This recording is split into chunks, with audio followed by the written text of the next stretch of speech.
The girl who helped me stop checking my ex's profile. The last message my girlfriend sent before cheating on me was, "Don't worry, I'd never hurt you." 3 hours later, I saw a photo of her kissing another guy. Not from her. From Instagram. And that's how my 3-year relationship ended. My name is Arif, and for a long time, I thought betrayal was the worst pain a person could feel. I was wrong. The worst pain is watching someone you trusted become a complete stranger. For weeks, I couldn't sleep. Every morning started with me checking her social media. Every night ended with me wondering what I had done wrong. She moved on instantly.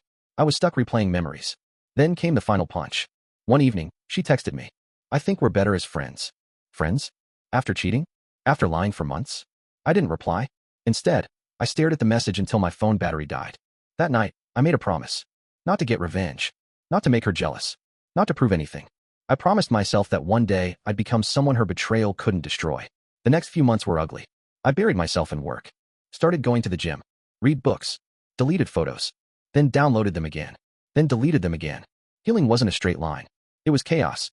One rainy evening, I was sitting alone in a small cafe, pretending to read while secretly overthinking my entire life. That's when someone sat across from me.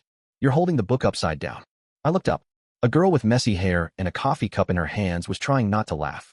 Her name was Nina. And unlike everyone else, she didn't ask what happened. She simply noticed.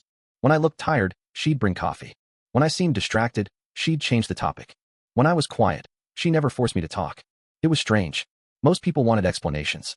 She offered understanding. Months passed. We became friends. Real friends. One night while walking home, she finally asked, "So, who broke your heart?" I laughed. "How do you know someone did?" She smiled. "Because nobody stares at the moon like it's personally responsible for their problems." For the first time, I told someone everything. The cheating. The lies. The sleepless nights. The feeling that I wasn't enough. When I finished, she was silent for a moment. Then she said something nobody else had ever said. "Her cheating isn't proof that you were unlovable. It's proof that she was dishonest." That sentence changed something inside me. For years, I had been carrying someone else's mistake as if it were my failure. Nina helped me put it down. Slowly, life improved. I laughed more. Slept better. Stopped checking my ex's profile every day. Then every week. Then not at all. The funny thing about healing is that one day you realize you forgot to be sad. A year after the breakup, something unexpected happened. My ex called me.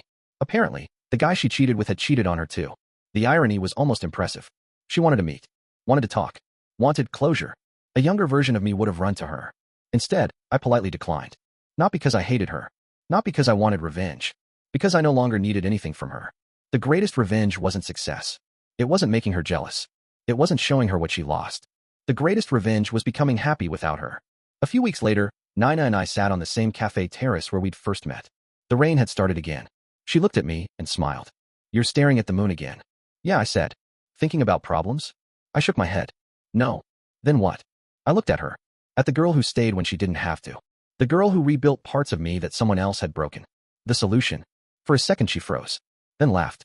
Then turned red. And that was the beginning of our story. Today, years later, I barely remember the pain my ex caused.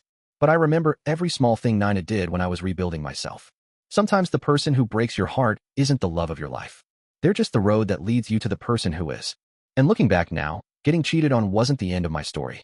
It was the chapter that introduced me to the woman who taught me what real love actually looks like.